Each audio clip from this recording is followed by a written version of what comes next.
Nature's servant awaits.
Your final death!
The Ephebians were expecting them.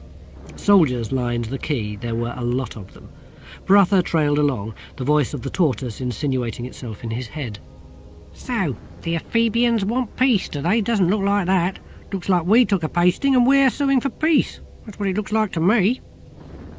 BhaRhaTah stared around. At intervals, along the road from the docks were white stone statues. What are they? Well, the tubby one is Tuvelpit, the god of wine. The broad with the hairdo is Astoria, goddess of love, a complete bubblehead. And the ugly one is Offler, the crocodile god, not a local boy. He's a Lachian originally, but the Ephebians thought he was a good idea. You talk as if they were real. They are. There is no other god but you. You told Osiri that. Well, I exaggerated a bit. One of the goddesses had been having some very serious trouble with her dress. Petulia, goddess of negotiable affection, said Om, worshipped by the ladies of the night.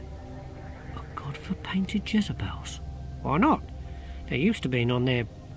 Look, belief is where you find it. There's even a god of lettuce somewhere. A god of lettuce? Why not? If enough people believe, you can be a god of anything. Oh. BhaRhaTah had walked into the back of a sub-deacon. The party had halted. A man was running down the street. He was quite old, and something about him made people think of the word spry, but at the moment they would be much more likely to think of the words mother naked and dripping wet. In fact, none of the people in the street gave him a second glance. BhaRhaTah tugged at the cloak of one of the Ephebian soldiers. Excuse me, why did we stop? Philosophers have right of way. What's a philosopher? Someone who's bright enough to find a job with no heavy lifting. An inventor of fallacies, said Vorbis as they marched onwards. The cursed city attracts them like a dung heap attracts flies. Actually, Ephebe's known for its philosophers. A lot of old men running around with no clothes on? More or less. They don't sound much use to me. Look at the highest tower on the rock. BhaRhaTah looked up. At the top of the tower, secured by metal bands, was a big disc that glittered in the morning light. What is it? The reason why Omnia hasn't got much of a fleet anymore. That's why it's worth having a few philosophers around. 1 minute it does a falling tree in the forest make a sound if there's no one there to hear it, and then one of them says, incidentally, a 30-foot parabolic reflector to shoot the rays of the sun at an enemy's ships would be very interesting. The one before that was some kind of an underwater thing that shot sharpened logs into the bottom of ships. The party had reached a gateway. The Ephebian captain turned.